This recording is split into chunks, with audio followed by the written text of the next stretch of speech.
What if the way you've been telling your life story reveals the secret to what is holding you back? Stories play an integral part in how we see not only ourselves, but the whole world.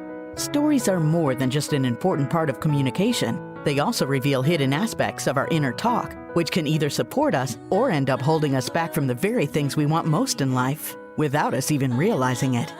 Join author, mindset coach, and award-winning singer-songwriter Carrie Rowan on her show, Look for the Good, every Monday at 5 a.m. and 5 p.m. when she shares nuggets of wisdom from her internationally best-selling book, Tell a New Story, 5 Simple Steps to Release Your Negative Stories and Bring Joy to Your Life. Carrie's powerful stories and compelling guests will empower you to change how you look at your own life while giving you some powerful tools and tips you can use every day to help you feel better and move yourself closer to the life you've been longing to live.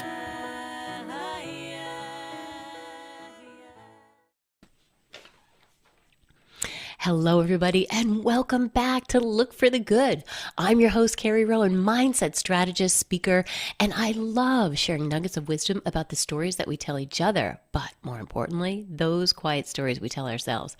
And you can join me and my special guests as we share our personal stories of strength and triumph every week here on Dream Vision 7 Radio Network. You can listen online on your mobile device in your car or ask Alexa to play Dream Vision 7 Radio. And tune in every Monday at 5 a.m. and 5 p.m. Eastern to get real stories and tips on how to turn your story and your life around.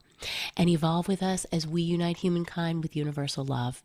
I'm so excited to be here with you. I have Karen waiting in the wings. Hello, Karen. Hello. Hi, Carrie. And we have such an exciting show here today. I love what we're talking about. You guys know I love talking about the stories, right? Those quiet little stories. And we all have different theme stories, I find. We've got the money story. We've got the work story. And the biggest story is the love story, right? And we are going to dive in to the love story. And the love story is messy, right? It can get messy, that little love story. There's so many parts and pieces to the love story. And like all stories, we've got these little other micro stories behind that overall love story, right? Little micro stories that make up those beliefs that we have in our mind about love and our love story and what that means, what it doesn't mean. And to define that story is, I think, where we come to the truth of ourselves, right? We when we can hold our stories and say, oh, I've got this love story in my head or this work story, right? And it was put in my head so long ago. Is that really valid anymore? Like, why do I still carry that old story? And I feel like for love story, and I think Karen would probably agree, we're especially vulnerable to this because all of our yucky stuff, our old stuff, our childhood stuff, our woundings, everything comes out in relationship, right? So to get in there and figure out and clean up that love story and just realize what our personal one is, I feel like is the key to everything, right? It unlocks everything within ourselves so that we can really work on that relationship between me and me, right? Between myself and my higher self. That's really the most important relationship. So we're going to talk all about that love story today. This is Karen's specialty. And Karen, if you don't mind, I want to do a little introduction. Can I read your bio for everybody? Sure. Okay. So Karen McPhail is best-selling author of I love this, the Soulmate Manifestation Coach. That is so unique. It's a beautiful title. She's certified life empowerment coach, certified infinite possibilities trainer with Mike Dooley, and creator of the transformational 6-month women's program, The Soulmate Solution. I'm so happy to welcome you on the show, Karen. Thank you so much for taking time to be here with us today. Thank you for having me, Carrie. Absolutely. And you and I met through a mutual friend, right? Nancy O'Keefe. And we were in a training with her together. It was really, really cool on human design. We learned a lot. So let's dive into that love story, right? We all have a story. You know, like I said before in the introduction, we come on, we talk about those stories because we always have a story that we had to overcome, our own story, especially powerful women who have created businesses and are so successful like you are. I find the best businesses are based on that story of what we had to overcome and then what we've developed, what we figured out on our own. And then we launch this business, right, to help other people. We feel that we want to be powerfully at service for others. And that's exactly what you've done. Tell us a little bit about your story, your journey. How'd you get here to Soulmate Solution? I love that title too. Sure. Oh, thank you. Wow. Well, I had been married for 20 years, and my marriage ended somewhat abruptly, unexpectedly. And I was a single mom with two kids, had been staying at home, so I hadn't even been in the workforce. I was faced with a whole new identity that I had to take on. And of course, as time went on, I wanted to think about, finding a soulmate and partnering again. And although I'd been studying manifestation for 25 plus years, and I was so proficient in manifesting in every area of my life, uh, the job I wanted, the house I wanted, financial abundance enough to come in as a single mom to fulfill the needs for my family. What eluded me was the soulmate manifestation. So you Mm. talk about those little stories, right? We have some blocks around things, and my journey really was learning how to, if you will, manifest my soulmate. And the program that I now work with women with, the Soulmate Solution, basically eliminates all the mistakes I made and accelerates the process, which is all about really becoming your own soulmate is the heart of the program. Mm. Loving yourself, loving your life, becoming your own soulmate, and then the we really work with the law of attraction, which is you attract who and what you are, not just what you desire. And then the law of resonance or the law of vibration, which is you need to be at that same vibrational frequency to that which you want to attract. So the frequency of love is a really high frequency, right? Yeah, the highest. Right. So, yeah, basically it was my journey. And I was a single mom for about 11 years. And it wasn't until I was in my 50s and started worrying that maybe this whole idea of a soulmate doesn't even exist. Wow. Wow. That is a profound question, right? And you're amazing, first of all, I have to say, to be thrown into that situation. Let's just back up there and be able to get yourself out of it and turn everything around and be there to support your kids as a single mom. I just hold such reverence for that. And so kudos there. And also for showing your kids the way, right? Like, and I love that you were like, hey, wait, I can manifest this, and this. And wait a second, what's going on here, right? And because you studied it for 25 years, I still feel like it's a superpower that you have because not everybody can study something, know something, get it in their body, and then apply it to themselves. I feel like that's a human thing that's harder to do. Would you agree with that? Yeah, I would. And well, and part of the whole, we're manifesting all the time, whether we know it or not, whether we believe in manifestation or not. It's kind Right. of like it's a universal law that we're really have the power to create our own reality through our thoughts, etc. So I compare it to the law of gravity. You don't have to know what gravity is. You've never had to have even heard about it. And yet, we're not floating around. The law of gravity is actually happening. And that's how manifestation works as well. Um, but in the area of love, I found that what I was what I was really focusing on and what we focus on expands. That's part of the law of attraction. Mm-hmm. And what we think about, we bring about. So what Mm-hmm. I was doing, Carrie, is what I had to realize is I was focusing on the lack of not Mm. having a Mm-hmm. soulmate. Mm-hmm. The There's no good guys out there. They're all taken. Yeah. energy, right? And Yes, totally. if we attract who and what we are, if I'm being honest during that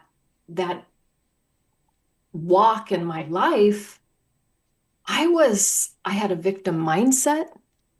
I focused on, the lack of money that I had, all these things that I wanted in a soulmate. I was not myself.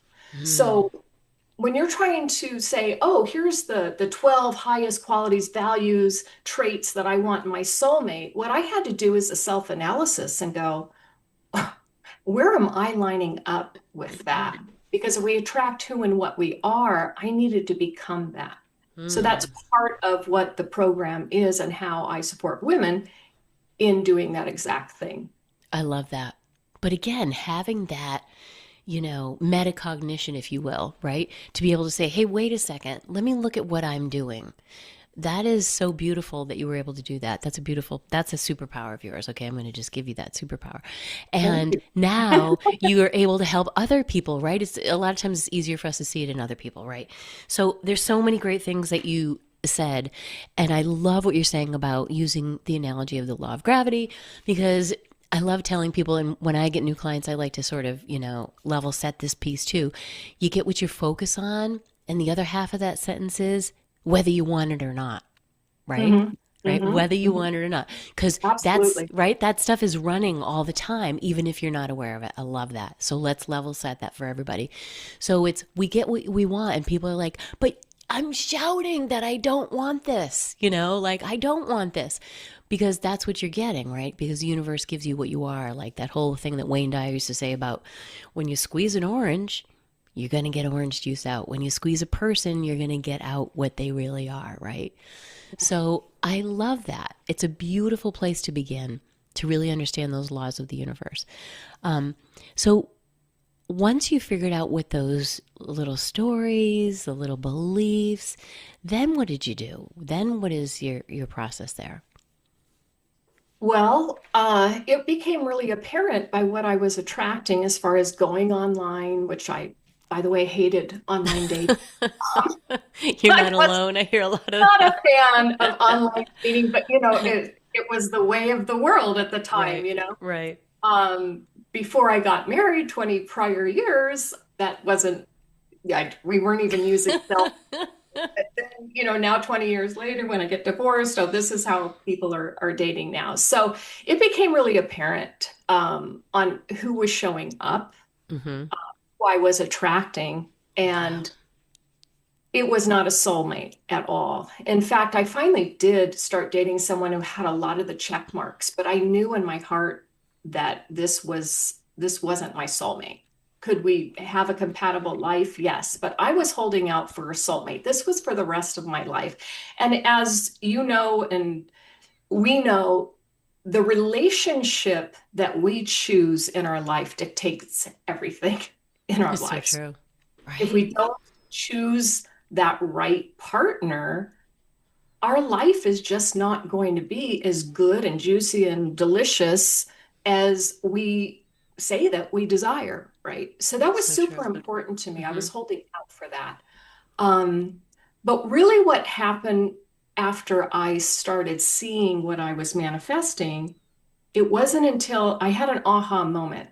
And it Mm-hmm. was a time I wasn't even sure of really who Joe Dispenza was, but I think I was listening to a radio show or a podcast or something. And someone had asked him, well, how do you manifest a soulmate? And he's like, oh, well, like matter of factly, that's easy. You just, we attract who and what we are, so you become your own soulmate. And I'm like, I love him. whoa. Oh, whoa. Okay. So I'm going to take off that list of 12 that I had, and I did a self audit. And I said, oh, okay. So number four is I want someone who's really health conscious and who works out and who, takes care of themselves. And then I had to say, and Karen, when was the last time you exercised, went to the gym, watched what you ate, right? 3 years ago. So it was that type of thing where I had Mm. to do a self-analysis, and Mm-hmm. I was committed to following becoming my own soulmate. And as I did that, of course, just even let's just take the health piece. I joined a gym. I started eating right. I started liking the way I felt. I had more energy. I liked the way I was looking. So right there, see the vibrational frequency that's going up because I started living my life in a higher vibrational frequency, but also I started becoming my own soulmate. I was becoming that fit, healthy person that I desired to attract. So I went on a mission to become my own list of 12, if you will. Oh, I love that. My own list of 12. I love that. And really, when you dive into all that, what you were really doing was raising your standard of living. You were raising your standards, right? It wasn't just like, oh, here's my goal. It was like you're raising your standards. And when we raise our standards, our identity changes. You mentioned identity in the beginning. That's how we change our identity. Not by having better goals, by raising our standards. Here's what I'm no longer willing to tolerate. Here's Absolutely. who I want to be, right? Right. And that's part of the program, a piece of the program where I teach women what boundaries are. What are you no longer going to tolerate? We talk about our future soulmate self. And basically what we're doing is becoming that future soulmate self, which is the highest potential of each individual in the program. And so in doing that, part of that is what does she no longer tolerate? How does she show up in the world? How does she speak? How does she walk? What does she wear? How does she think? Yeah. What does she no longer spend time thinking about? It's Yeah. elevating in and embodying that highest version of you. Yes. And we all know what that is. We all know what that is, right? We all have that intention, I feel like. Intentions get wrapped into all this. But it becomes much harder to do it on a daily basis. So when you're doing that self-analysis, that's such an important part of it. Because you can really honestly say, I want to do this, but I haven't been doing that. I talk a lot about Joe Dispenza. I quote him a couple times in my book. One of the things that I love that he talks about is the congruency piece, right? Which is what we're talking about. I want to be doing this, but am I really? That's the moment. But looking in the mirror, am I really going to the gym? Am I really acting as my best self, or am I getting triggered, right? So it's matching that intention with your actions. That's where real change comes from. Absolutely. Right. Yeah. So this is so powerful. I love it. I know everybody's like, I love this Karen and everything that she has to say about the soulmate solution. So all of these things sort of wrap together in your program. That's what I love about it. And we can talk a little bit about that. We're going to break really quick, but we're going to be right back because I know everybody wants to hear more. So don't go anywhere. Everyone will be right back on Look for the Good. Hello, everybody. Welcome back to Look for the Good. We are having this amazing conversation. I know you can't wait to get back to these love stories that we're talking about. So, Karen, we were talking a little bit about, that manifestation piece with, setting our intentions and really being aligned and congruent with what we're thinking. So talk a little bit about that. I know you have your own love story too that we want to totally hear about, but talk about this congruence a little bit and how that can really fumble us up when we want to be this, but we're really this. What gets in the way there? I really think one of the key things that gets in the way is not do we believe? Do we believe what we say we want? And do we believe mainly that we deserve it or that we should receive it? Because if we don't, basically, I have this little diagram that says, okay, it starts with beliefs, and those could be subconscious. You might not even be aware of some of the programming that we've been given, right? From 0 to 7, whatever we were told is in there like a sponge because the brain doesn't have the capacity to reason. So we have all these programs, right? We start with. So what we believe, we start thinking about. So we can even reverse engineer. If you have a thought, you can say, if I'm having this thought, what must I believe? Because the thought comes from a belief. Yes. And then your thoughts then produce emotions and feelings. And then that goes into what action or inaction, what action are you going to take or not take? Yes. And then that dictates your reality. And then that reality becomes proof to reinforce that belief. So if your beliefs are really positive, optimistic about life, I believe in manifestation, things always work out for me. Imagine how that works, right? Oh, the thoughts go along. Yes, I'm a powerful creator. I create my own reality and I have optimism. Now the emotions are there, right? And then I start taking action, like doing all the tools and principles that I teach about manifestation. And then I have proof. See, life always works out for me. But if we're feeding negative beliefs like, oh, manifestation works for other people, but it never works for me. If that's the belief, what types of thoughts are you having? I'm not even going to bother. I have the worst luck in life. Okay, so now we're talking about frequency and emotion. What kind of frequency is that, right? It's Exactly. not optimistic. It's pessimistic. It's why even try. It's defeat, right? Mm. Appointment. And then imagine if you're there, what type of action or inaction are you going to take? You're not even going to bother. And then what you end up is that reality. And then that's your proof to reinforce the belief that life doesn't work out for you. So it's the same type of thing when you're trying to manifest a soulmate. It's so true. And it's invisible to most people. They don't understand. And it's I think also sometimes people think it's too simple. What? No, no, it can't just be that.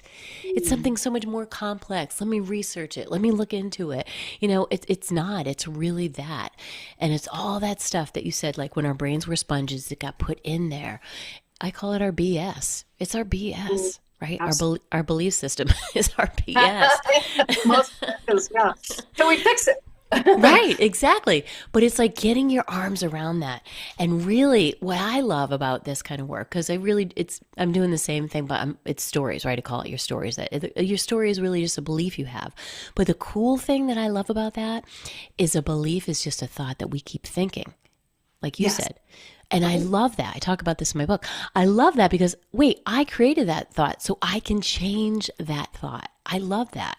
If it's not something that's like cement, which it's not, Right. right? Right. The brain is plastic. We can change it still. It doesn't matter how old you are, how young you are, any of that. So I love that. That excites me because I'm like, ooh, when I find something like that, I get a little excited, even though I might not like the story or you might not like the belief. I like to get excited about it because I'm like, ooh, I just found a nice gem. Now let's work on scrubbing that up and getting that out of there because it's not serving me. So I love that. I love what you're doing to help people. And it's so funny because you said my exact right here behind my desk, you can't see it, are all my little notes. And my mantra, I always love people sharing their mantras, which you can share yours, is exactly what you said. Things are always working out for me. Hmm. That's my I mantra. just, mine is that, except there's a little bit in the front that says, no matter what I see in front of me, the universe Oh, is always organizing itself to work in my favor and working out, and my life is always working out for me.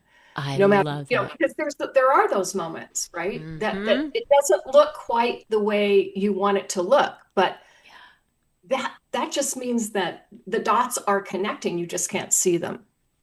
I love. Can I borrow that for the front Yeah. of my statement?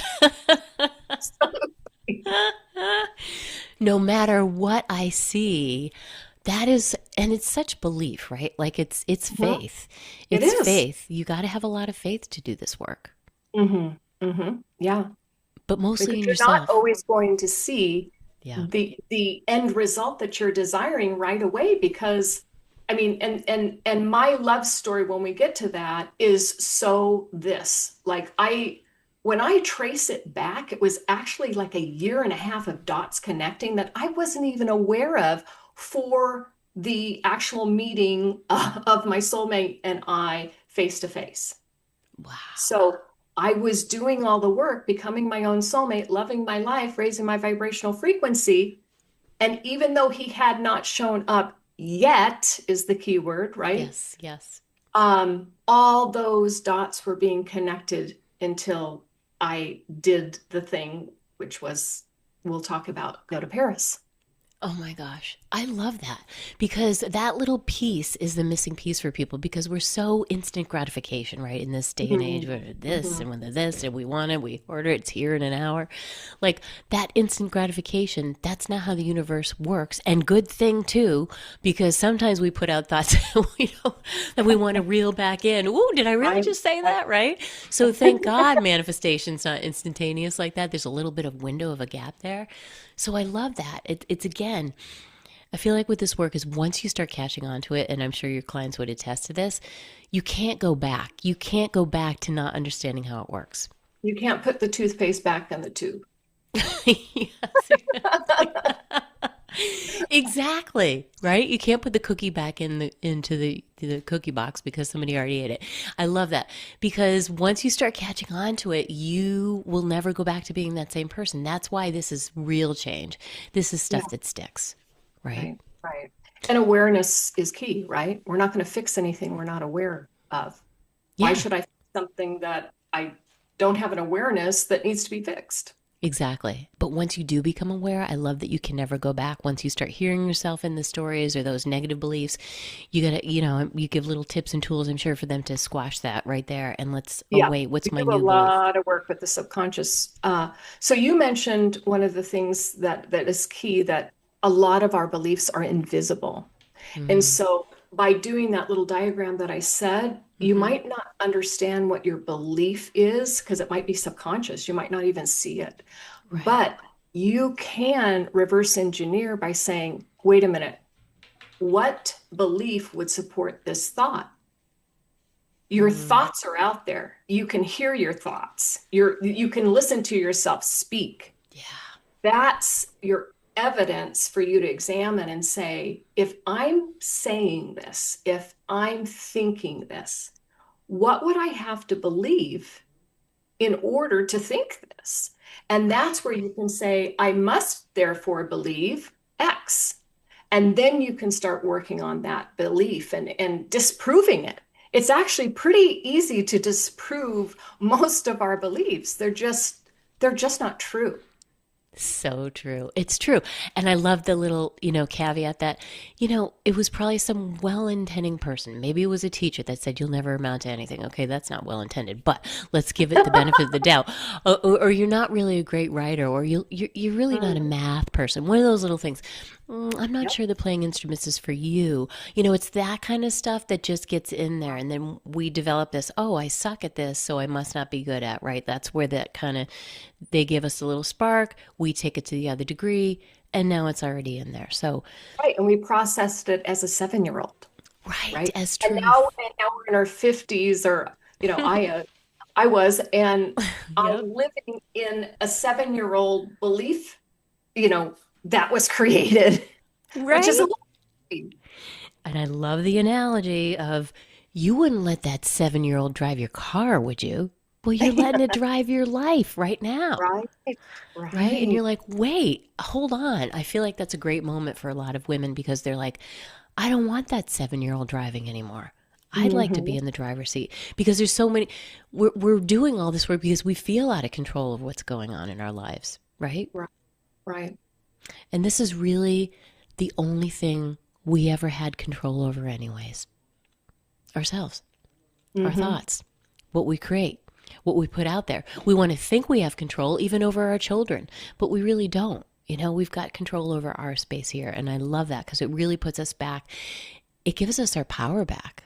Yeah. The only thing we can really control, I mean, control is even our reaction to things. Because, Yes. okay, we can't control a natural disaster, let's just say. Right. Obviously, that's out of our control, but we may be Right. experiencing that, not because we personally wanted to manifest it, but this has presented itself.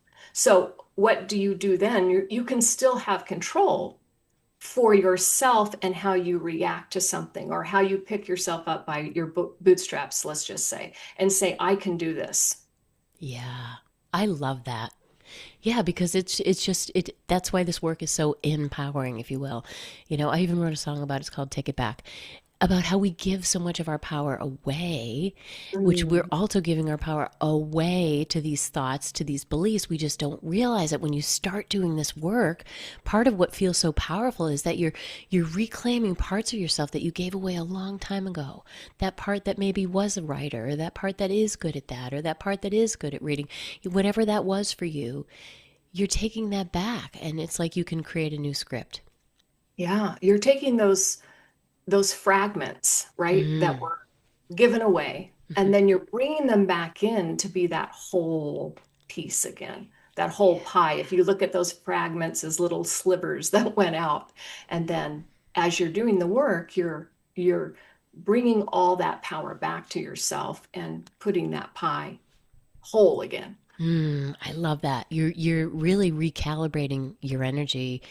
You know, all Hmm. those little pieces, maybe if you will, in our aura, in our light energy that were fragmented now become whole, and that feels so good. It's that coming home feeling. I think I'm sure is what you give a lot of your clients. You're re you're just restructuring your identity, how you think about yourself, and that is what the vibration is that goes out to the world. Right. And you're clearing up your energy field. So let's Yeah. say I'm holding on to unforgiveness. I'm holding on to fear of abandonment. And that energy is going to that. And my energy field is muddied. So one of the first things we do, and I really say, okay, imagine a hot air balloon. We're trying Hmm. to raise the hot air balloon, which is your vibrational frequency. But what you have are these sandbags in your balloon. You've got the unforgiveness, you've got the victim mindset, you've got the you know, abandonment wound, whatever it is. And so we Mm. want to work on those sandbags and get them out of the hot air balloon. And as you do that, you raise Mm. and you rise. Yes. Oh, we're so in sync. One of the meditations in my book is a hot air balloon meditation. Mhm. And we actually, I walk them through for each of the 5 steps in my book. There's a hot air one, hot air balloon. And we walk over in our minds with a big pair of scissors because it's trying to go, but it can't go. And we put all the stuff in there that's bothering us in the basket. And then we go and we feel it as we clip the, oh, something just happened to my sound. Can you hear me okay? I can. Oh, that was weird. As we clip, the air balloon starts to lift and rise, and that issue that was bothering us before is now gone. How cool is that? Same concept. Yeah. Right? Totally the same concept. So I love this work so much. Everybody's hanging on your every word here. We're going to break real quick. Don't go anywhere, everybody. We'll be right back with Karen McPhail. Hello, everybody. Welcome back to Look for the Good. This is such a great conversation about your love story. And Karen, we want to hear your love story. You were telling us a little bit about how all those dots were sort of forming in the background that you couldn't see because a lot of this work is invisible. Just like gravity, it's invisible. So tell us, share that story with us because it's really amazing. Okay. Well, when I traced back, okay, what synchronicity was, it was just a series of synchronicities. And what Mm. happened is I was a school teacher, is my profession, how I was taking care of my kids. And in the middle of the school year, I was drinking coffee and I literally, from like the corner of the room, heard the voice of what I believe was God. And it was a message saying that I was to create a program to give teens and young adults hope. That's all I got. But it was so profound. It went through my body. And by the way, this year I'm committing to actually creating that program. But I it was so profound. I went into my principal the next day and just said, I need to be a vessel to this calling that just happened. And even though I was a single mom, it just the money happened to be there because I just sold a big house and I had some money to support us. It was again one of those things. But I took the next year, I took a leave of absence the next year Wow. and to be the vessel for this calling. And it was having the time then to the first step was being called to kind of being pulled to go to this my dually conference where I became an infinite possibilities trainer. And I met somebody there that then basically I helped someone else go. I sponsored her to go. She was a single mom. And this lady was so impressed that I would pay for her plane ticket and things like that. She's like, I've never heard of anybody doing anything like that. And I could totally do that for somebody. And I don't think I ever would. So anyway, Wow. she contacted me after that, my dually conference, and she goes, look, I can't use this mindset retreat ticket.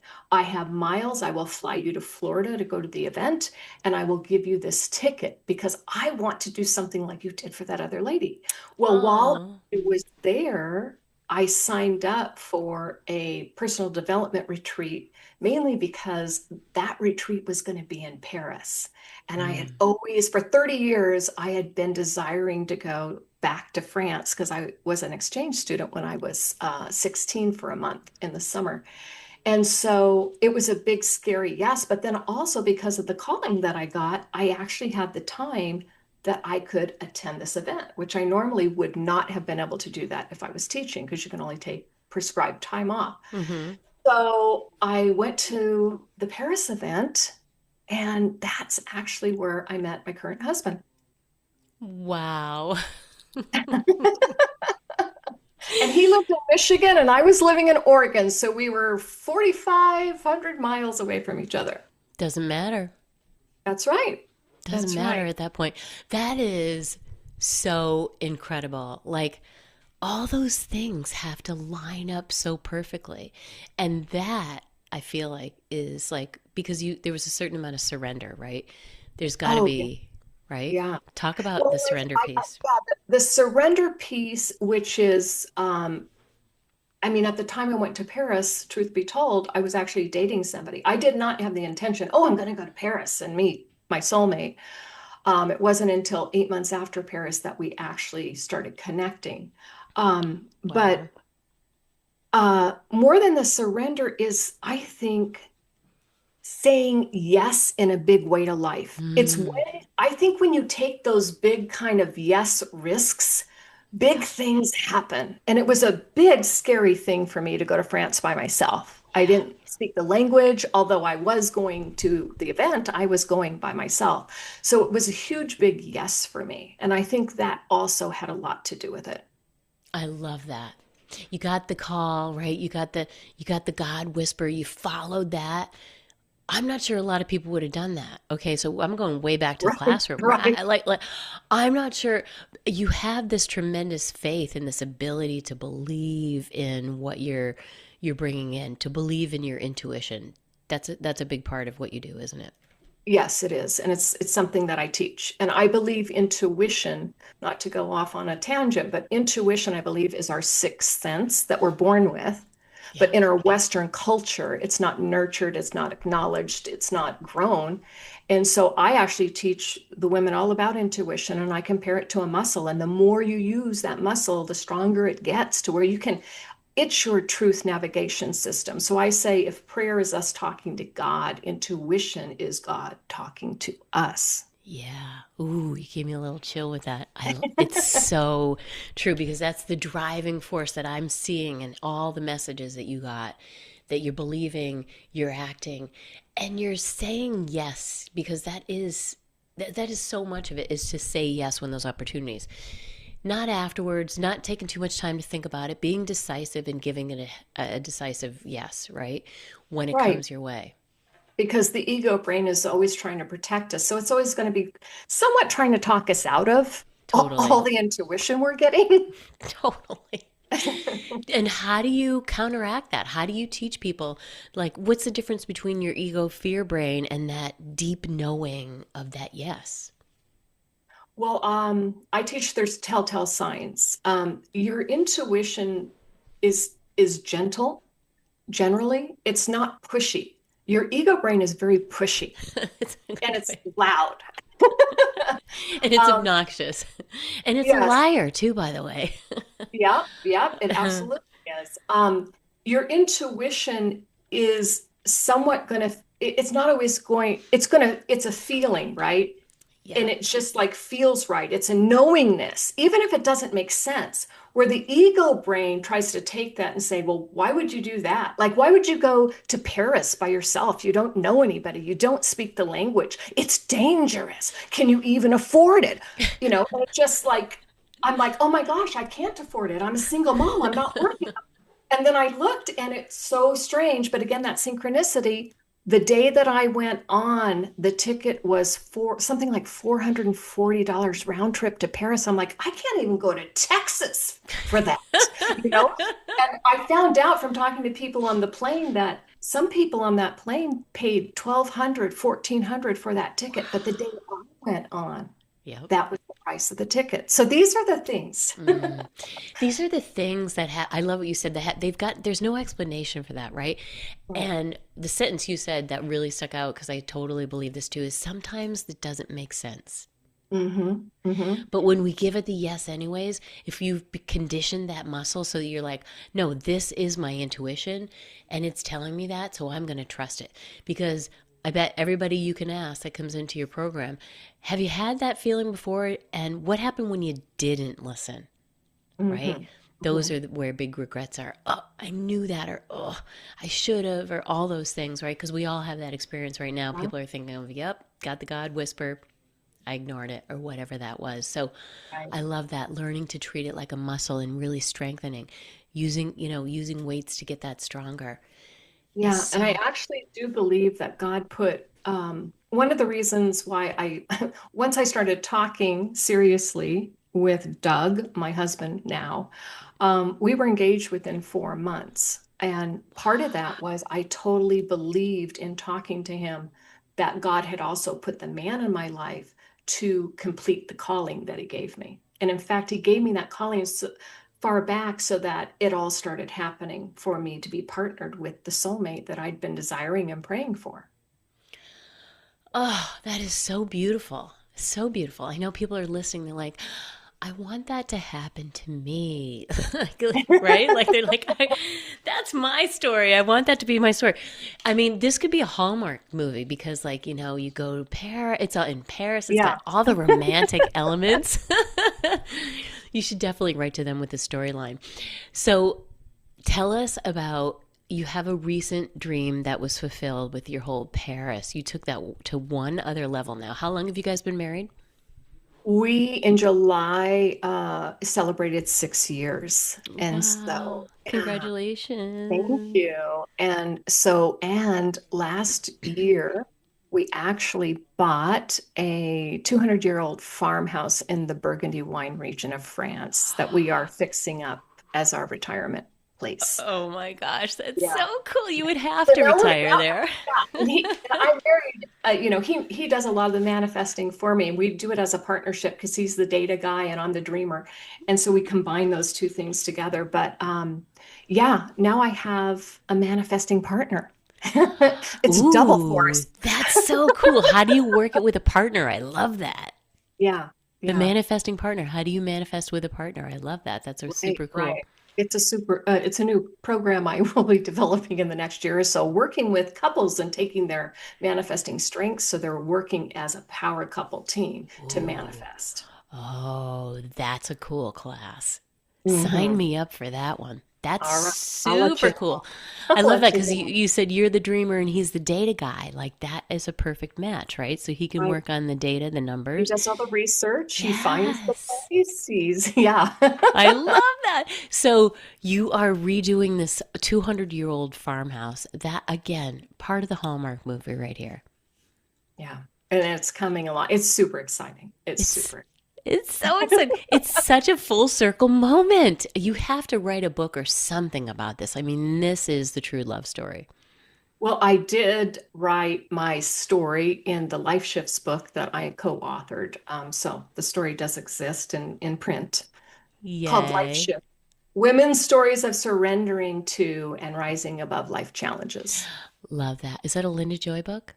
It is. Yeah, that's beautiful. I love that. That's really, really. We're gonna, now that has to be a movie because this is the farmhouse in Paris is the full circle moment, right? Yeah. Coming right Yeah. back to when you were a little girl and you were there for a month, or you were a high school girl and you were there for a month.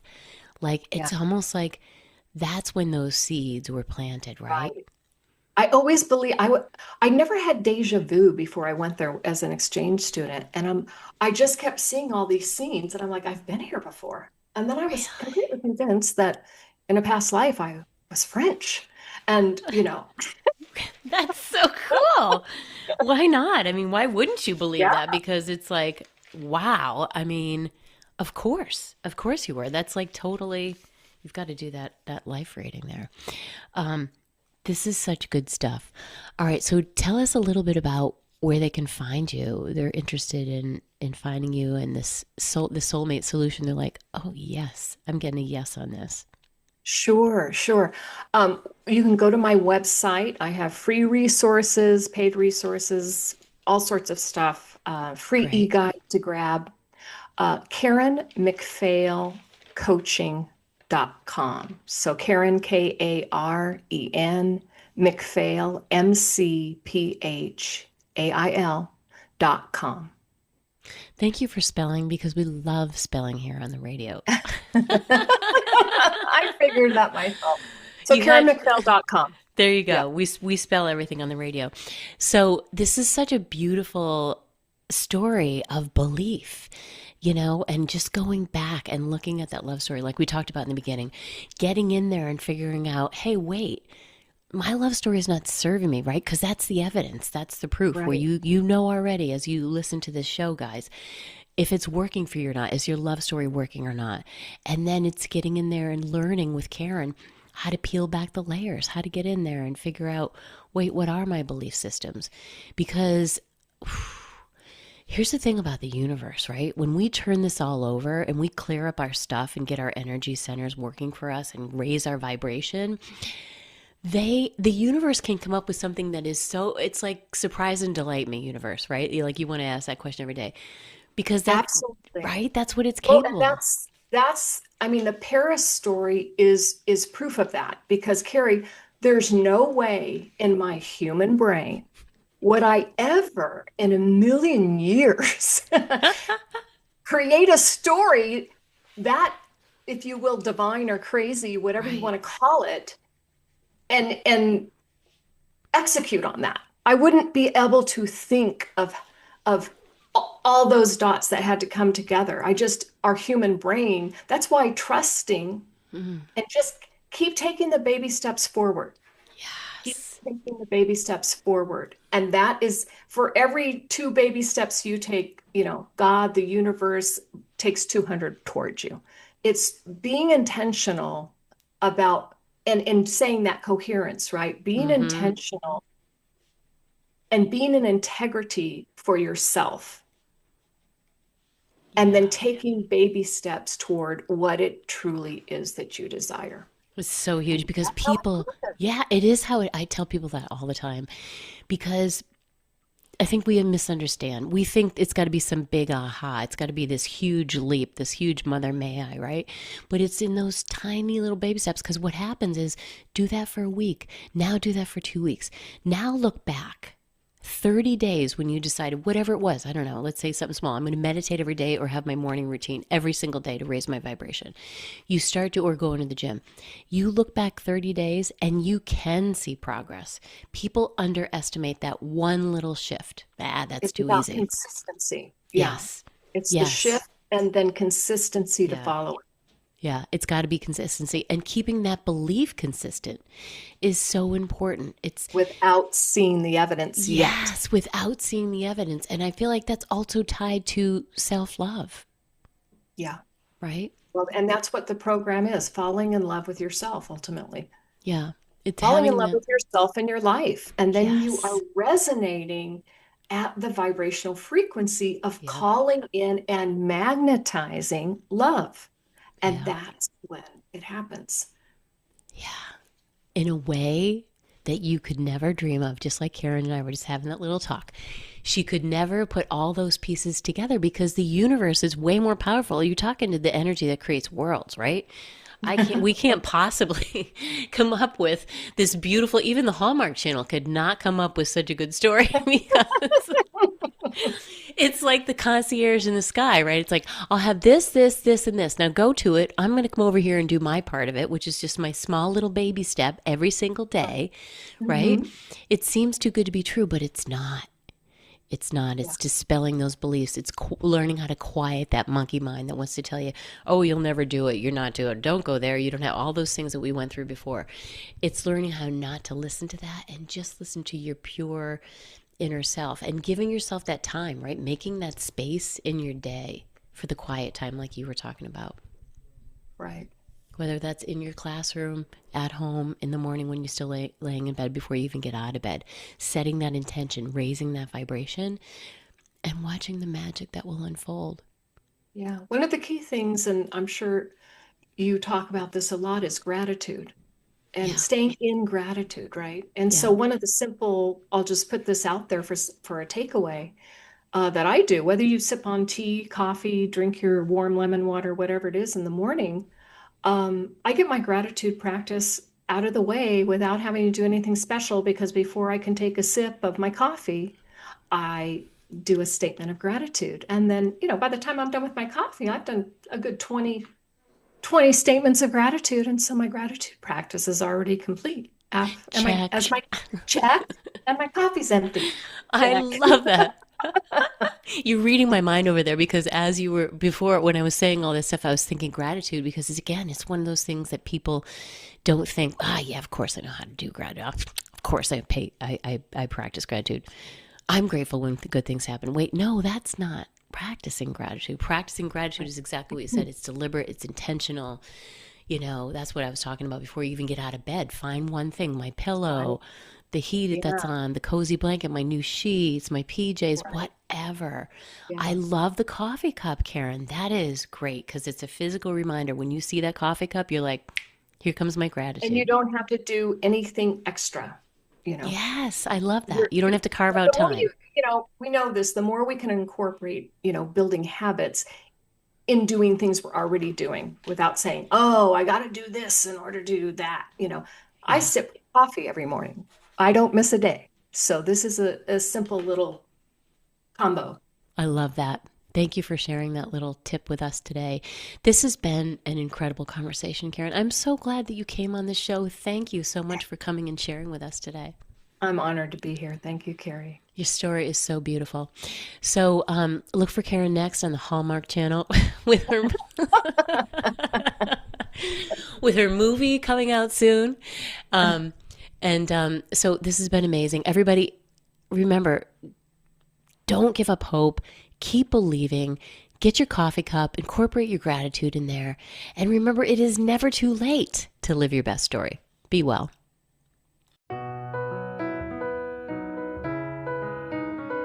Thanks for tuning in to Look for the Good with your host, Carrie Rowan, best-selling author and mindset coach. Join us every Monday at 5 a.m. and 5 p.m. right here at Dream Vision 7 Radio Network. If you weren't able to catch an episode, no worries. Just visit our website to find all the archived episodes of Look for the Good on demand so you don't miss a thing. And remember, it's never too late to live your best story. For additional resources or to find out about how you can work with Carrie directly, visit carrierowan.com for more details.